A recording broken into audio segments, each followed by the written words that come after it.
Hello guys, সুস্বাগতম আমাদের এই চ্যানেলে। আমি হলাম আপনাদের হোস্ট দোস্ত। এবং যদি রাত্রিবেলা আপনারা আমাদের চ্যানেল সাবস্ক্রাইব না করে ঘুমাতে যান, তাহলে রাত্রিবেলা আসার ঘোস্ট জিৎ চক্রবর্তী। এবং আমার সাথে আছে দেবব্রত মাইতি ওরফ গজা। তার সাথে আছে সায়ন দাস, আমাদের এখন current captain of fighters United. এবং তার সাথে আছে আমাদের ইমার্জিং প্লেয়ার বাপ্পাদিত্য দাস, হার্দিক পান্ডিয়ার ছোট ভাই বাপ্পাদিত্য দাস। যাই হোক, তো আমরা খুব খুশি যে নিউজিল্যান্ডকে আমরা হারিয়ে দিয়েছি, কিন্তু আমরা একটা সেই জায়গাতেই আবার আটকে গেছি যে আবার আমাদের খেলা পড়ছে কার সাথে? এই ভদ্রলোকের সাথে। তার নাম হলো ট্র্যাভিস হেড। তার মানে আমরা অস্ট্রেলিয়ার সাথে আজকে সেমিফাইনালে দেখা করছি, এবং সেই নিয়ে আজকে আমাদের বক্তব্য, সেই নিয়ে আজকে আমাদের এখানে আসা একসাথে। এবং আমরা ডিসকাস করব আজকের কি হতে পারে খেলায়, একটা প্রিভিউ ডিসকাশন। তো থ্যাংক ইউ এভরিওয়ান আসার জন্য, তোদের আমাকে সময় দেওয়ার জন্য। এবং আমরা এই ডিসকাশনটা এখনই স্টার্ট করব। তো ফার্স্ট অফ অল, খুব ভালো খেললো কালকে। কালকে না, রোববার দিন, পরশুদিন, গত পরশু খুব ভালো খেললো ইন্ডিয়া। এবং যেটা নিয়ে আমরা কথা বলছিলাম, আমার ঠিক মনে নেই কে বলেছিল, বাট বরুণ চক্রবর্তী নিয়ে কেউ একজন কথা তুলেছিল, খুব সম্ভবত বোধহয় সায়ন বা অন্য কেউ তুলেছিল, যে বরুণ চক্রবর্তী ভালো খেলতে পারে এবং তাই হলো 5 উইকেট নিল। তো আমার প্রথম প্রশ্ন তাহলে সায়নকেই করি, যে বরুণ চক্রবর্তীর কারেন্ট ফর্ম দেখে তোর কি মনে হয়? ওর কি সেমিফাইনালে জায়গাটা ফিক্সড হয়ে গেছে, নাকি আবার কিছু চেঞ্জেস হতে পারে? আর তোর এমনিতেও এই ম্যাচ নিয়ে কি বক্তব্য, কিরকম ভাবে দেখছিস? কে একটু এগিয়ে আছে, কে একটু পিছিয়ে আছে? Please take us through. Pitch তো সেমই রয়েছে। তিনটা চার রান হয়ে গেছে পিচ, আরো স্পিন ফ্রেন্ডলি পিচ রয়েছে। তো ইন্ডিয়া তো সেম স্পিন হিসাব ঠিক আছে অস্ট্রেলিয়া। তোর কথাটা একটু কাটছে সায়ন। ওকে, কন্টিনিউ উইথ আদার্স। আমি হুম। আমি প্রথমে তাহলে দেবব্রত মানে গজার কাছে যাই। যে আমি যে প্রশ্নটা সায়নকে করলাম, সেটাই আমার তোর কাছেও প্রশ্ন থাকবে। তোর কি মতামত? বরুণ চক্রবর্তী কি নিজের জায়গা ফিক্স করে নিয়েছে সেমিফাইনাল এবং ফাইনালের জন্য, নাকি কিছু চেঞ্জেস এখনো হতে পারে? আমার মনে হয় যে যদি ইন্ডিয়া চান্স স্পিনারে খেলে তাহলে বরুণ চক্রবর্তীর জায়গা ফিক্স হওয়া বলে মনে হয়, কিন্তু সমস্যা হলো যে কুলদীপ যাদবকে যদি বসাতে হয়, মানে যদি 4 স্পিনার থেকে 3 স্পিনারের কম্বিনেশনে যেতে হয়, তাহলে আমার মনে হয় কুলদীপকে বসানোর রিস্কটা টিম ম্যানেজমেন্ট নেবে না। কেননা দুটো বাঁহাতি স্পিনার আছে, তারপর বরুণও লেগ স্পিনার, তারপর অস্ট্রেলিয়ায় টিমে লেফট হ্যান্ডেড আছে, বিশেষ করে যে ভদ্রলোক আমাদের বেশি জ্বালায় সেই যখন লেফট হ্যান্ডেড। তো তারপর আরো মিডিল অর্ডারেও কতগুলো লেফট হ্যান্ডেড ব্যাটসম্যান আছে। তো আমাদের মনে হয় যে সেক্ষেত্রে 4 স্পিনার নিয়ে খেললে তবেই মানে বরুণের চান্স আছে, কেননা 3 স্পিনারে একটা লেগ আর দুটো বাঁহাতি অফ স্পিনার, এই ধরনের কম্বিনেশন মানে ডবল ফাস্ট বোলার খেলালে মনে হয় এটা একটু মানে রিস্কি কম্বিনেশন হয়ে যাবে। আর যদি ইন্ডিয়া হার্দিক পান্ডিয়াকে সেকেন্ড পেসার হিসেবে ইউজ করে নিউ বলে আর 4টে স্পিনারকে মাঝখানে ইউজ করে যেমন নিউজিল্যান্ডে করেছে, তাহলে মনে হয় সেক্ষেত্রে এই 4 স্পিনারই ঠিক আছে। আর এটা যদি কম্বিনেশন হয় আর ডিউ যখন নেই, তো আমার মনে হয় 4 স্পিনার খেলানো যেতে পারে। হ্যাঁ, আমরা দেখতে পেয়েছি যে দুবাইয়ে সেরকম ডিউ নেই লাস্ট 3টে ম্যাচে। আর যেহেতু স্লো উইকেট, তো স্পিনাররা উইকেট নেওয়ারও একটা মানে চান্স তৈরি করছে মিডিল ওভারে। সেটা নিউজিল্যান্ডের হোক বা পাকিস্তানেরও কিছু স্পিনার ভালো বল করেছে, আর বাংলাদেশেরও করেছে মিডিল ওভার গুলোতে। তো 4 স্পিনার মনে হয় 4 স্পিনারেই যাবে ইন্ডিয়া। বিশেষ করে আগের ম্যাচে 5 রান নেওয়ার পর বরুণ চক্রবর্তীকে বসানোটাও একটু মানে খুবই টাফ কল হয়ে যাবে। অবশ্যই। তো এবং আমরা একটা টেন্ডেন্সি দেখে এসেছি অস্ট্রেলিয়ান ব্যাটারদের, যে ওরা কিন্তু স্পিন খুব একটা কেউই ভালো খেলে না সেরকম। তো 4 স্পিনার নিয়ে যাওয়াটা খুব একটা ভুল ডিসিশন হবে বলে মনেও হচ্ছে না। হয়তো ঠিকই হবে। এবং বরুণ চক্রবর্তী অবশ্যই 5 উইকেট নিয়েছে, সেখান দিয়ে যদি পরের ম্যাচে না খেলে, তো একটা প্লেয়ারও খুব খারাপ লাগবে ওর। এবং টিম ম্যানেজমেন্ট আমার মনে হয় না অতটা বাজে একটা জায়গায় বরুণ চক্রবর্তীকে ফেলতে চাইবে, যেখানে ও মেন্টালি একটু ডিস্টার্বড হয়।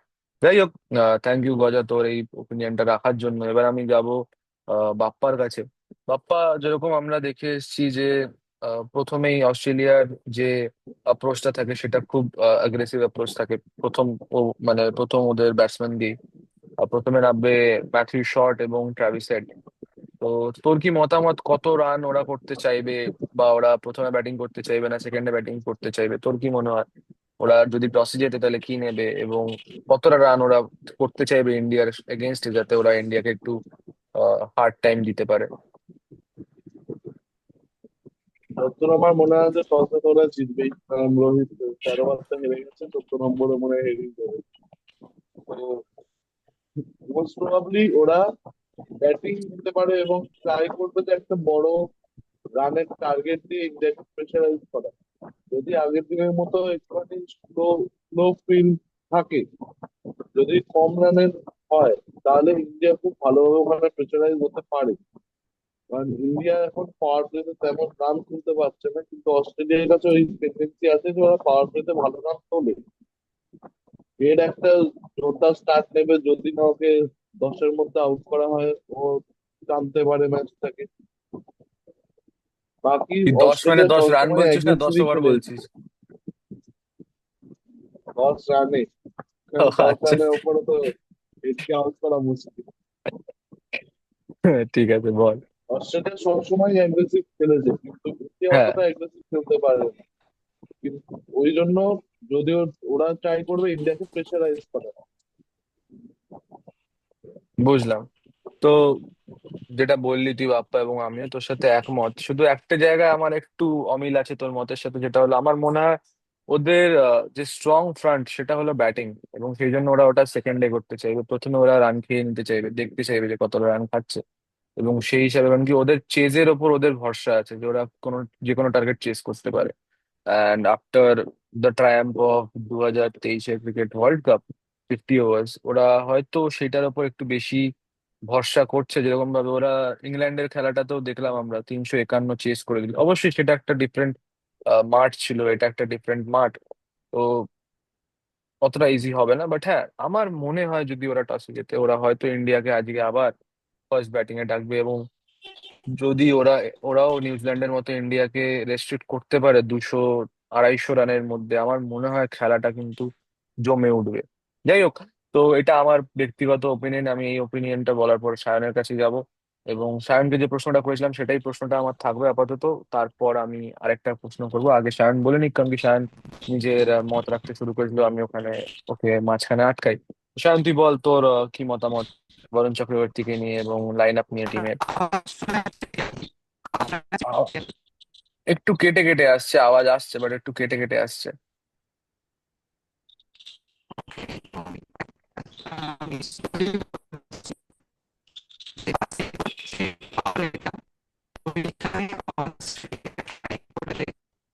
তোর আওয়াজ তোর আওয়াজ একদমই আসে। অন্যরা কি শুনতে পাচ্ছিস ওর আওয়াজ? কারণ কি আমি শুনতে পাচ্ছি না, না না, ওর আওয়াজে একটু প্রবলেম হচ্ছে। কেটে আওয়াজে একটু আসছে। প্রবলেম হচ্ছে। হুম। যাই হোক, তো আজকে এটা একটা দুঃখজনক ঘটনা ঘটছে, যেটা সায়ন আমাদের সাথে নিজের ওপিনিয়ন রাখতে পারছে না।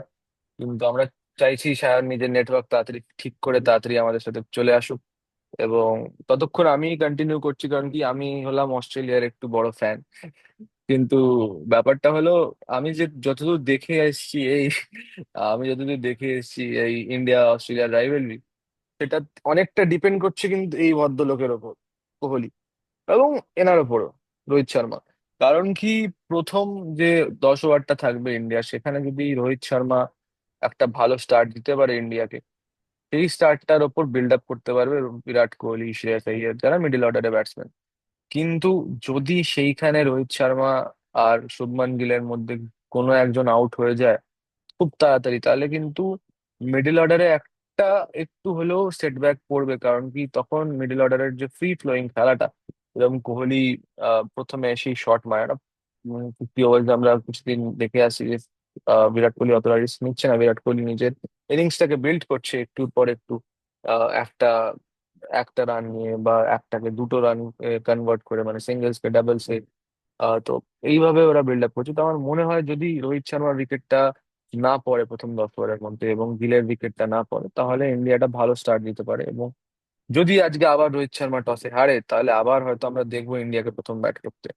আমার যেরকম মতামত এটাই। কিন্তু গজা, তোর কি মনে হয় যে যদি অস্ট্রেলিয়া জেতে, যদি স্টিভ স্মিথ জেতে আহ টস, তাহলে কি করে কি করতে পারে? কি সে মানে ইন্ডিয়াকে ব্যাটিং এ ডাকতে পারে, না ইন্ডিয়াকে বলে ডাকতে পারে? তোর কি মনে হয়? আমার মনে হয় অস্ট্রেলিয়া যদি টসে জিতে ওরা ফিল্ডিংই নেবে। কেননা অস্ট্রেলিয়া ফার্স্টে ব্যাটিং করার রিস্ক নেবে না, প্রথম কথা। আর দ্বিতীয় কথা হলো যে যেহেতু মানে সেকেন্ড হাফে বল করছে, সেক্ষেত্রে ওদের পেসাররাও কিছু সুবিধা পেতে পারে। অস্ট্রেলিয়া যদি মানে প্রথমে বল করে, তাহলে সেদের ওদের ওদের যে সুবিধাটা, মানে যদি ডিউ টিউ থাকে, যদি ডিউ হুম। থাকবে বলে আমার মনে হয় না, কিন্তু তবুও আমার মনে হয় অস্ট্রেলিয়া চেস করতেই বেশি পছন্দ করবে। কেননা 250 250 পর্যন্ত মানে মধ্যে যদি রেস্ট্রিক্ট করার চেষ্টা করে, তাহলে আমার মনে হয় ওরা চেস করতে পারবে। মানে ওদের সেই এবিলিটি আছে যে অস্ট্রেলিয়া 250 রান চেস করতে পারে। মানে আর ওরা সেটাই চেষ্টা করবে যে ফার্স্টে আমাদের ব্যাটিং দিয়ে 250-র মধ্যে রেস্ট্রিক্ট করে ওদের ব্যাটসম্যানদের দিয়ে এই রানটা চেস করার জন্য। এটা আমার মনে হয়। কিন্তু এখানে আর আরেকটা ইন্ডিয়া, প্রশ্ন আছে যে অস্ট্রেলিয়ার যে বোলিং বোলিং অ্যাটাক অস্ট্রেলিয়ার বোলিং অ্যাটাক কিন্তু খুব একটা লিথল না, এবং অস্ট্রেলিয়ার স্পিনারও সেরকম এফেক্টিভ ভাবে কাজ করতে পারছে না এই পুরো চ্যাম্পিয়ন্স ট্রফিতেই। অবশ্য ওরা পাকিস্তানে বল করে এসেছে, ওরা দুবাইতে একটাও ম্যাচ খেলেনি। আমি জানি না দুবাইয়ের পিছে ওরা কিরকম কি হেল্প পাবে বলে। জ্যাম্পা আছে ওদের, মার্নেস লাবুশানো একটা পার্ট টাইম হিসাবে পার্ট টাইম অপশন হিসাবে চিপ ইন করতে পারে। আমার মনে হয় এবং ম্যাক্সওয়েলও একটা ইয়ে হতে পারে। ম্যাক্সওয়েল তো বল করবেই। ম্যাক্সওয়েল হয়তো হ্যাঁ। আমরা দেখতে পারি ম্যাক্সওয়েলকে 5 থেকে 7 ওভার, বা যদি ভালো বোলিং হয় ওর, তাহলে হয়তো 10 ওভার একটা পুরো ফুল ফ্লেজেড স্পেল করতেও দেখা যেতে পারে ম্যাক্সওয়েলকে। কিন্তু সেখানেই আমার প্রশ্ন যে নিউজিল্যান্ডের যে স্পিনার গুলো ছিল তারা যতটা এফেক্টিভ, যেরকম মিচেল স্যান্টনার, মাইকেল ব্রেসওয়েল, এরা যতটা এফেক্টিভ হয়ে দাঁড়িয়েছে, তোর কি মনে হয় যে আমাদের মানে আমাদের না, অস্ট্রেলিয়ার বা যে বোলাররা আছে তারা আমাদের ব্যাটারদের সেরকম কন্ডিশনে ফেলতে পারবে, সেরকম দুবিধায় ফেলতে পারবে, তোর কি মনে হয়? না, আমার মনে হয় যে ম্যাক্সওয়েল বা মানে জাম্পা তো পুরো 10 ওভার করবে কন্টিনিউ, যেহেতু অন্য কোনো স্পিনার নেই। হুম। কিন্তু ম্যাক্সওয়েল যদি বল করে, ম্যাক্সওয়েলের মনে হয় মেন কাজ হবে যে কোনো একটা বড় উইকেটকে নেওয়া। যেমন 2003 ওয়ার্ল্ড কাপে, 2023 ওয়ার্ল্ড কাপে যেমন ফাইনালে রোহিত শর্মাকে নিয়েছিল। তো এখানে হয়তো ওর কাজ হবে যে হয় রোহিত শর্মা না বিরাট কোহলি, এরকম একটা কোনো বড় উইকেট নেওয়া। মানে হয়তো ম্যাক্সওয়েল 4 5টা উইকেট নিতে পারবে না, বাট একটা যদি বড় মানে বিগ ফিশকে কট করতে পারে, সেটাই ওদের জন্য একটা বড় অ্যাচিভমেন্ট হবে। ম্যাক্সওয়েলকে ওরা হুম। এইভাবে ইউজ করবে যে একটা কোনো বড় উইকেট নিয়ে, মানে যেটা পার্টনারশিপ ব্রেক করে মানে ম্যাক্সওয়েল ওদেরকে গেমে ফিরিয়ে আনতে পারে, যখন গেমটা হয়তো ওদের হাত থেকে বেরিয়ে যাচ্ছে। এই অবস্থায় ম্যাক্সওয়েল একটা ব্রেক থ্রু দিয়ে ওদেরকে ফিরিয়ে আনতে পারে। আর পার্ট টাইমার কারণ কি, স্পিনারদের মেনলি এটাই কাজ হবে। পার্ট টাইম অপশন হিসেবে যখন দেখা হবে তখনই সে রোহিত শর্মা বা অন্য কোনো ব্যাটসম্যান মারতে চাইবে, এবং তখনই হয়তো একটা ইরাশনাল শটের জন্য একটা উইকেটে পড়তে পারে, যেটা আমরা দেখেছি 2023-এর ওয়ার্ল্ড কাপ ফাইনালে রোহিত শর্মার প্রথমে 10-12 রান করা এবং তারপর একটা বাজে শট খেলে আউট হয়ে যাওয়া। তো সায়ন আবার হুম। এসছে, দেখি সায়নের আওয়াজ পাওয়া যাচ্ছে কিনা। সায়ন অডিবল আওয়াজ আসছে আমার? আসছে, এবার একটু বেটার আছে, তুই বল, তোর মতটা রাখ। আচ্ছা, হ্যাঁ, আমার ওপিনিয়ন হচ্ছে যে ফার্স্ট ওভারে অনেকটা অ্যাগ্রেসিভ খেলবে, ঠিক আছে? তো যদি ট্রাভিসের প্রবলেম হয়, তো হয়তো রোহিত শর্মা আর পেতেই ভালো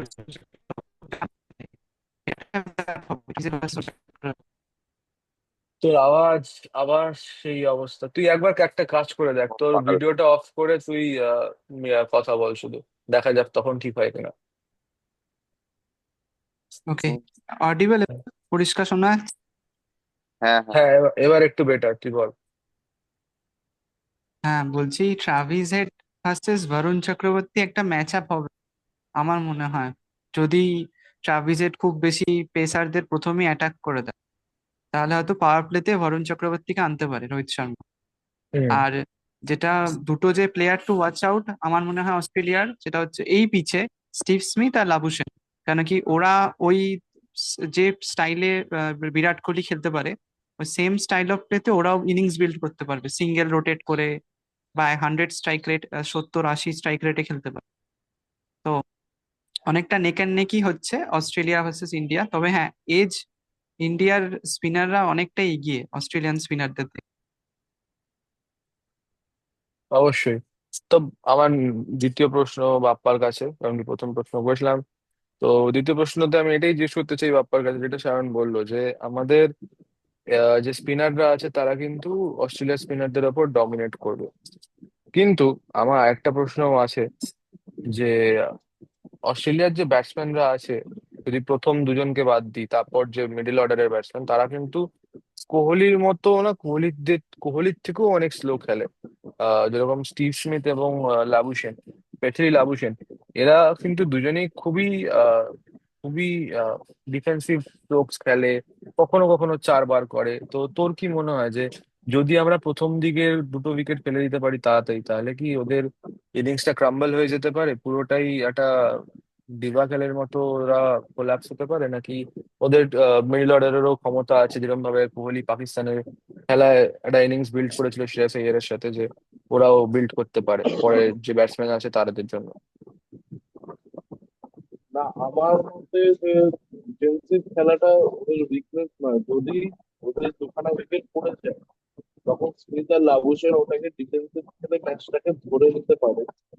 তো ফলে ওদের যদি আবার উইকেট না পারে, না পড়ে যায়, তাহলে ওরা তখন আবার কনফিডেন্স পেয়ে আবার একটু মারার চেষ্টা করবে, এবং এটা হেল্প করবে তার পরের ব্যাটসম্যানদের।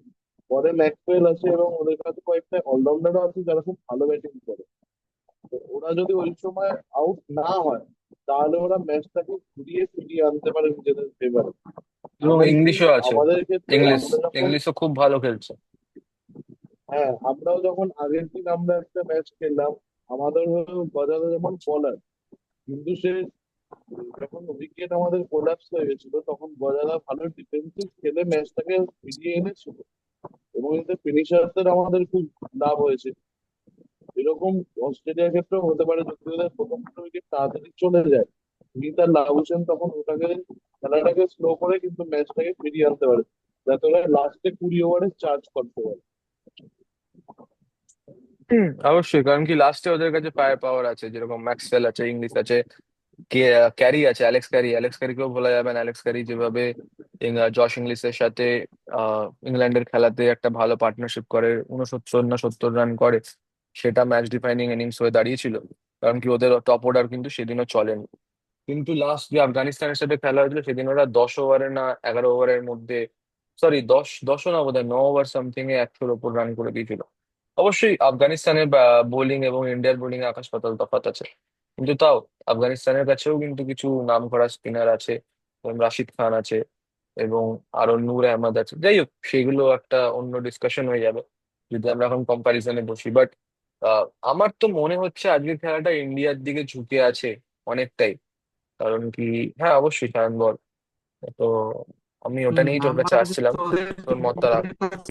তোদের কাছে একটা কোশ্চেন আছে যে কত স্কোরটা যেটা সে ডিফেন্ড করা যায় ফার্স্ট ইনিংসে। এই ফার্স্ট পিচটা ইনিংসে যেই ব্যাট করুক, একটা স্টেডি স্কোর কি মনে হচ্ছে, তাই তো? বল, বাপ্পা, গজা, তোরা বল, কি মনে হচ্ছে ফার্স্ট ইনিংসে একটা সেফ স্কোর কি হতে পারে? ফার্স্ট ইনিংসে সেভ স্কোর আমার মনে হয় 270, 275 এরকম যদি করতে পারে, সেটা অস্ট্রেলিয়া হোক বা ইন্ডিয়া হোক, ওটা সেভ স্কোর। বা 300 তো হওয়ার চান্স এই পিচে খুবই কম। এই পিচে কিন্তু তো আমার মনে হয়, 250 রানই বোধহয় চেজ হচ্ছে না খুব একটা, যতদূর আমার হ্যাঁ স্ট্যাট কিন্তু, মনে আছে। হ্যাঁ কিন্তু তবু সেমিফাইনাল হিসেবে বলছি 275 মানে সেভ স্কোর হওয়া উচিত, যেহেতু সেফ না, ওটা সেমিফাইনাল একটা একটা। উইনিং টোটাল হয়ে যাবে কিন্তু। হুম, দেখা হ্যাঁ যাক। বল। তবে আমার মনে হয় যে, হ্যাঁ বাপ্পা বল, কিছু বললে। বাপ্পা, তোর কি মনে হচ্ছে কোন রানটা তোর জন্য সেফ মনে হচ্ছে ফার্স্ট ইনিংসে? আমারও মনে হচ্ছে এরকম যে 260 কি 270-এর কাছে রানটা একটা সেফ স্কোর হতে পারে, যেহেতু পিচটা স্লো আছে। আমার কিন্তু মত একটু আলাদা। আমার মনে হয় এখানে যদি ইন্ডিয়া প্রথম ব্যাট করে এবং 220-র ওপর যদি করে দেয়, 220 বা 25-এর ওপর করে দেয়, তাহলেই অস্ট্রেলিয়াকে অনেক চাপে ফেলে দেওয়া যাবে। কারণ কি রিসেন্টলি অস্ট্রেলিয়া শ্রীলঙ্কাতে খেলতে গেছিল 50 ওভার্স, এবং ওদের যা বোলিং অ্যাটাক আছে এখন, সেই বোলিং অ্যাটাক নিয়ে ওরা শ্রীলঙ্কাকে অনেক কম রানে রেস্ট্রিক্ট করেছিল। কিন্তু ওরা 200 পার করতে পারেনি। দুটো ম্যাচ খেলা হয়েছিল ওখানে বাইল্যাটারাল সিরিজে, এবং ওখানেও আমরা জানি শ্রীলঙ্কা সাবকন্টিনেন্ট উইকেটস এ কিরকম টার্ন পায়। এবং এই মোটামুটি এই টিমই গেছিল, খুব একটা চেঞ্জেস ছিল না। এই টিম কিন্তু ওই রানও করতে পারেনি।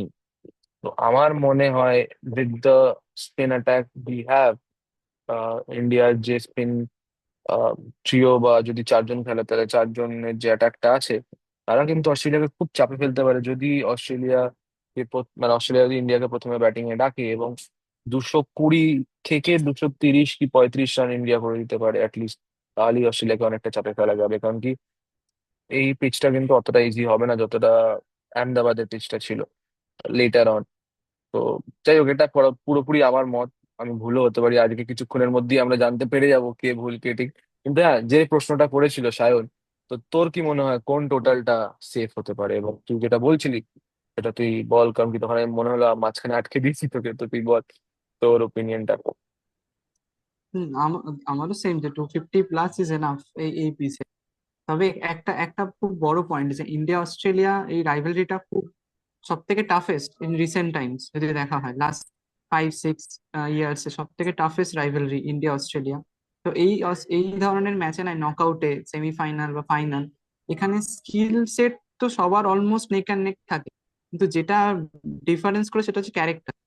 মানে স্কিল সেটের থেকেও ম্যাটার করে যে কে ক্যারেক্টার শো করবে অন দ্য ডে।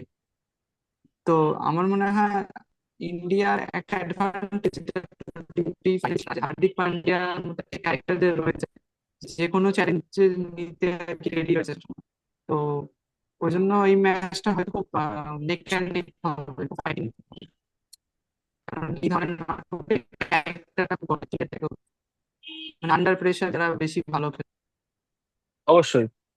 যেটা তুই বললি খুব একটা কিছু ভুল না, খুবই ঠিক পয়েন্ট দেখেছিস যে ক্যারেক্টার যে শো করবে সেই উপরে থাকবে। এবং এখান দিয়ে আমার একটা প্রশ্ন আছে, আমাদের যে কিপার আছে KL রাহুল, সে কিন্তু আহ, ক্রমাগত প্রত্যেকটা ম্যাচেই আমরা দেখে আসছি খুব একটা রান পাচ্ছেন। তো তোদের কি মনে হয়, ইজ দিস হাই টাইম যেখানে আমরা রাহুলকে বসিয়ে পান্থকে টিমে ইন্ট্রোডিউস করতে পারি? মানে আমরা করতে পারি, মানে আমরা তো করবো না, মানে টিম ম্যানেজমেন্ট কি এই ডিসিশনটা নিতে পারে যে রাহুলকে বসিয়ে পান্থকে খেলানো, বা রাহুলকে এখনো ব্যাক করা হবে আর দুটো খেলাতে, যে সেমিফাইনাল ফাইনালও খেলবে? কারণ কি পান্থকে একটা চান্স দেওয়া যায় বলে মনে হয়, but is this stage little too fragile to give him a chance it is make or break? মানে একটা নকআউট স্টেজে কি ওকে চান্স দেওয়া যায় নাকি দেওয়া যায় না? তোদের কি মতামত, সবাই এক এক করে বল। আমার মনে হয়, আমি ব্যক্তিগতভাবে মনে করি পন্থকে দেওয়া উচিত চান্সটা। কেননা একটাই কারণ, তার কারণ হলো, প্রথম কথা হলো KL রাহুল মানে অন প্রেসার ডে একটু মনে হয় যেন কুঁকড়ে খেলছে, মানে এটা আমার ব্যক্তিগত মনে হয় যে প্রেসার হয়তো কুঁকড়ে যায়। আর পন্থ যেহেতু অনেকটা ফিয়ারলেস ক্রিকেট খেলে, তো আমার মনে হয় ব্যক্তিগতভাবে যে এই বিগ স্টেজে যদি মানে গৌতম গম্ভীর এই সাহসটা দেখাতে পারে, তো খুব একটা খারাপ হবে না। মানে এটা ক্যাম্বেলের মতো হবে যদিও, তবু আর পন্থ একটা লেফট হ্যান্ডার, মিডিল ওভারে জাম্পাকে অ্যাটাক করতে পারে, বিশেষ করে ওদের মেন স্পিনার জাম্পাকে অ্যাটাক করার জন্য ঋষভ পন্থ একটা ভালো অপশন হতে পারে। তাছাড়া অক্ষর প্যাটেল তো আছেই। তা দুজন যদি লেফট হ্যান্ডার থাকে, সেক্ষেত্রে জাম্পাকে অ্যাটাক করাটা অনেক বেশি মানে ইজি হবে বলে আমার এটা মনে হয় মিডিল ওভারে। কেননা আমাদের ইন্ডিয়ার লেফট হ্যান্ডের ব্যাটসম্যানের এমনি একটু অভাব আছে, মানে টপ অর্ডারে। বাপ্পা, তোর কি মতামত?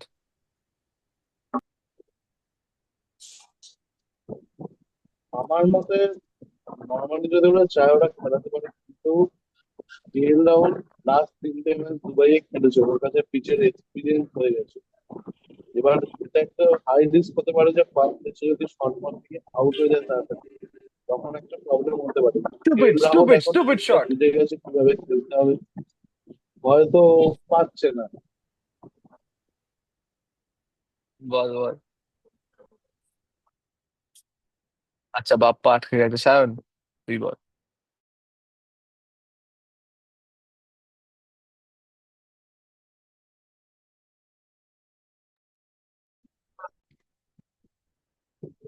সরি, আমার ভিডিওটা ডিসকানেক্ট হয়ে গেছিল। বল বল, আটকে গেছিলি বল। তো বলছি আমি যেটা বলছি ঋষভ যে পান্থ কেএল অনেকটা রাহুল রান পাচ্ছে, এটা একটা রিস্ক হবে। ঋষভ পন্থকে এখন আনা KL রাহুলের জায়গা, কারণ KL রাহুল কিন্তু পিচটা এখন ভালো বোঝা হয়ে গেছে। এত বুঝেও হাঁকছে কেন তাহলে? যাই হোক, সায়ন তুই বল। এখানে একটা পয়েন্ট আছে যে Rishabh Pant is a popular choice, hard space Rishabh Pant খেলা এই ধরনের ম্যাচ। দেন ও একটা স্ট্যান্ডার্ড সেট করে যে ওর পিএলএস এর ক্রিকেট। আবার বেঙ্গল না কেএল রাহুল যেহেতু এই পিচে খেলে ইউজ টু, কেএল রাহুলকে টেম্পারমেন্টের জন্য। তো এটা all depend on Rohit Sharma কিভাবে ভাবছে বা গৌতম গম্ভীর কি মাইন্ডসেট নিয়ে ভাবছে, এটা কমপ্লিটলি ম্যানেজমেন্টের চয়েস। ব্যাপারটা হলো কেএল রাহুল 3টে ম্যাচ খেলেছে, পিচের এক্সপিরিয়েন্স আছে। দেখ, আমার মনে হয় এই পিচে সবাই খেলেছে, এবং দুবাইয়ের এই গ্রাউন্ডের এক্সপিরিয়েন্স ঋষভ পান্তেরও প্রচুর আছে। কারণ কি, এই গ্রাউন্ডে 2-3টে সিজন পুরো আইপিএল খেলা হয়েছে। এবং যখনই ইন্ডিয়াতে খেলা হয় না, যখনই করোনা হয়েছিল, তখনই সবাই দুবাইতে গিয়ে খেলেছে। অবশ্যই 2-3 বছর আগের কথা, এবং তখনের থেকে এখনের হয়তো পিচের অবস্থা আলাদা, কিন্তু এরকম না যে আহ, ঋষভ পান্তের পিচ এক্সপিরিয়েন্স নেই। কারণ কি, ঋষভ পান্ত কিন্তু ওখানেই প্র্যাকটিস করছে যদি দেখতে হয়। হয়তো এক্সাক্ট যে যে পিচে খেলা হচ্ছে সেই পিচে খেলছে না, কিন্তু গ্রাউন্ডের যে অ্যাটমসফিয়ার এবং গ্রাউন্ডের যে ডাইমেনশন এক্সপিরিয়েন্স, ওইটা তো আছে। এবং এটা ইন্টারন্যাশনাল লেভেলে আমার মনে হয় না সেটা খুব একটা বড় ইস্যু হবে। আমার যেটা মনে হয়, ঋষভ পান্তকে একটা চান্স দেওয়া উচিত, যদি আমার মনে হয় না দেওয়া হবে। কারণ কি, রোহিত শর্মা ও গম্ভীর এই মোমেন্টে এসে একটা চেঞ্জ টিমে আনতে চাইবে না, which will not only show that they are not certain about their eleven, but also send out a message to Australia কি না, আমরা একটু ভয়ে আছি, কারণ আমরা চেঞ্জেস করছি। তো আমার মনে হয় এই জিনিসটা মাথায় রেখে হয়তো কেএল রাহুলকেই চান্স দেওয়া হবে আবার। কিন্তু আমার মনে হয় পান্থকে দিলে একটু ভালো হতো, কারণ কি, পান্থের কিন্তু একটা ডাইনামিক এনার্জি আছে, এবং ও যখন ফিল্ডে থাকে কিছু না কিছু একটা হয়। এবং হয়তো পেছন দিয়ে কিছু বলবে বা একটা উদ্ভট শট মারবে বা কিছু করবে, কিন্তু কিছু একটা চেঞ্জ হতে পারতো। কারণ কি, কিপিংও কেএল রাহুল যে খুব ভালো করছে তা না, শুধু ব্যাটিং হলেও একটা কথা ছিল। But I am not sure, মানে কেএল রাহুলকে নিয়ে আমার এই একটা জিনিসে একটু জিনিস আছে। এটা বল বল।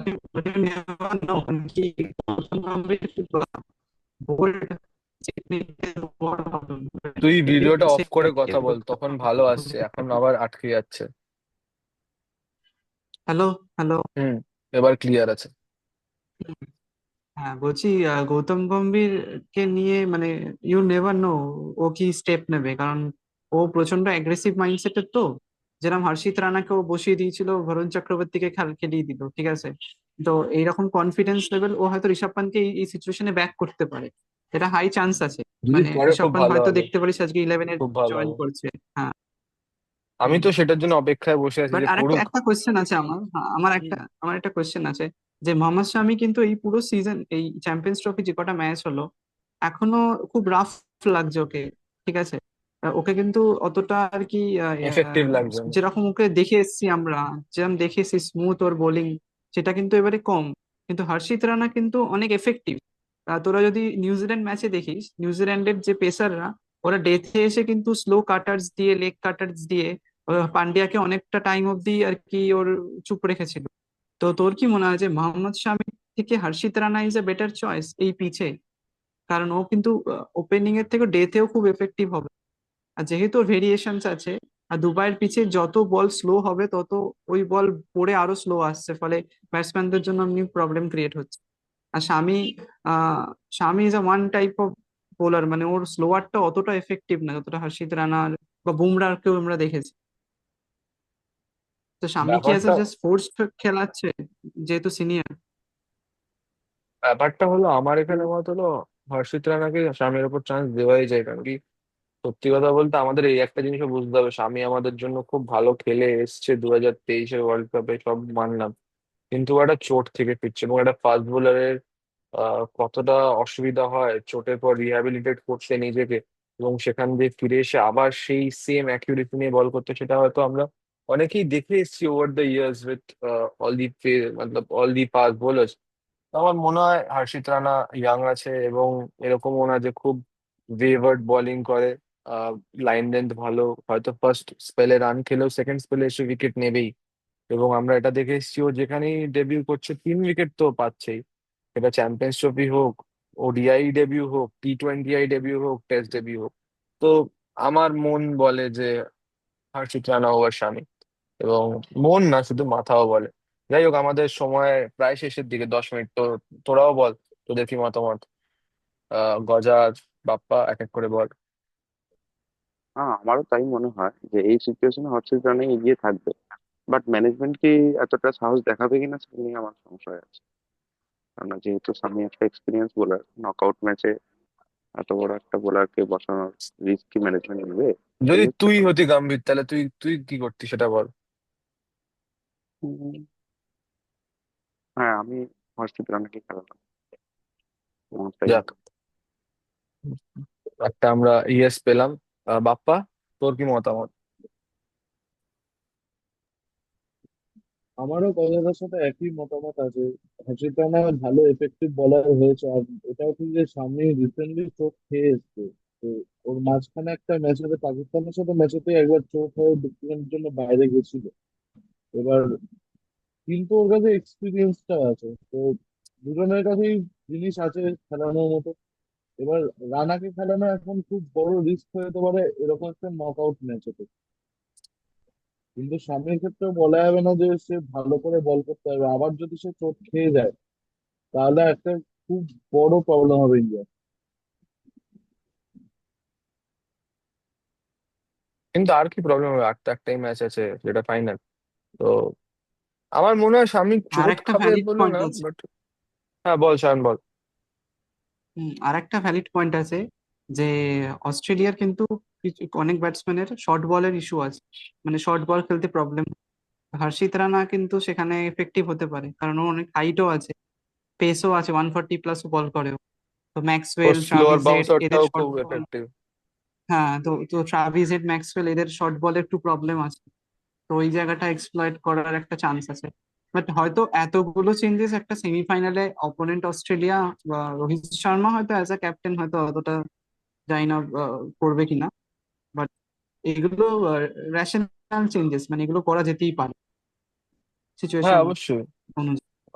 অবশ্যই, এবং করলে হয়তো টিমটা ব্যালেন্সড হবে অনেকটা বেশি দুজনেরই। কিন্তু ওইখানেই এসে কথাটা দাঁড়িয়ে যায় যে কোনো টিমই চায় না এত বড় একটা মানে পজিশনে এসে, এত বড় একটা স্টেজে এসে নিজের প্লেইং ইলেভেনের ব্যালেন্সটাকে নাড়াতে, বা যেভাবে সেট হয়ে আসছে জিনিসটা সেভাবে না রেখে অন্য একটা কম্বিনেশন নিয়ে যেতে।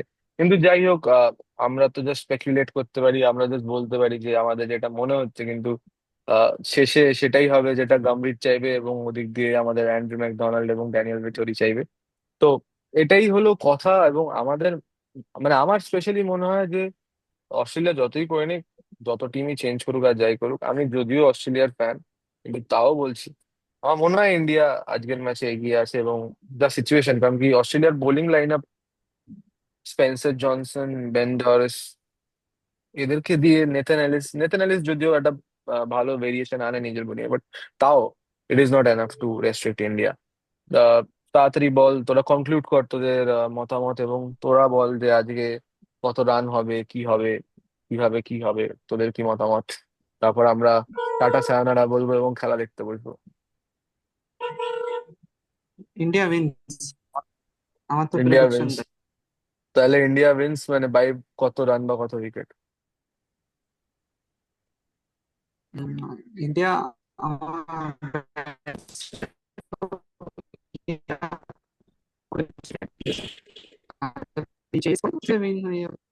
কথা কেটে গেল।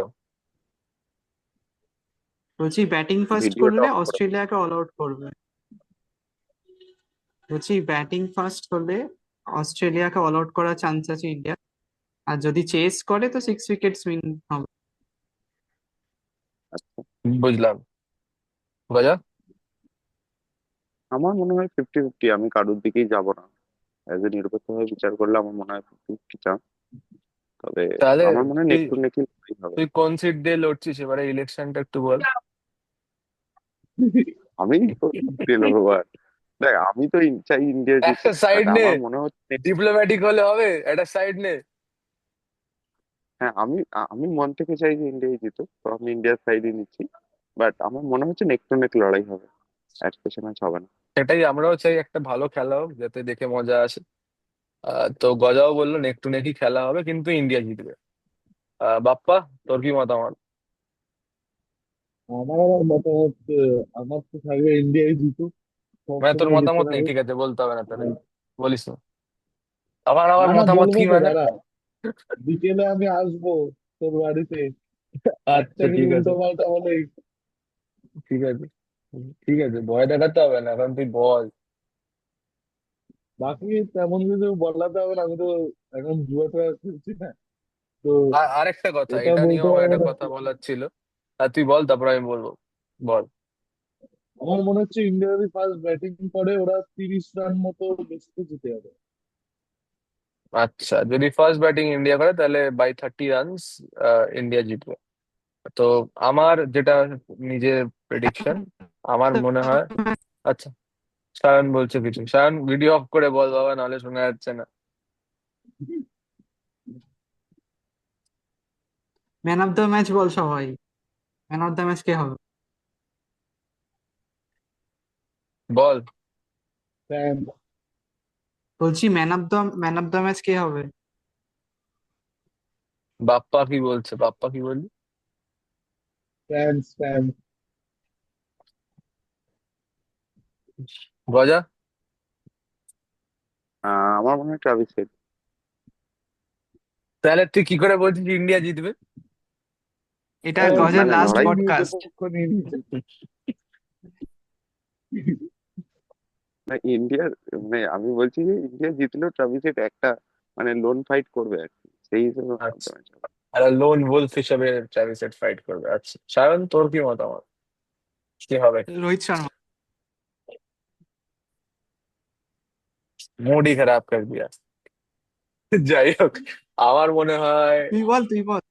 ম্যান অফ দ্য ম্যাচ, দেখ, যাই হোক, মন সবসময় চায় একজনই হোক, সে হলো বিরাট কোহলি। কিন্তু চাপ আছে, চাপ আছে। ম্যান অফ দ্য ম্যাচ, যদি ইন্ডিয়া জেতে, ম্যান অফ দ্য ম্যাচ আমার মনে হয় নয়তো রবীন্দ্র জাডেজা, নয়তো অক্ষর পটেল। এমনকি এরা দুজনেই আছে যারা বোলিং এবং ব্যাটিং এ ম্যাচ ঘোরাতে পারে।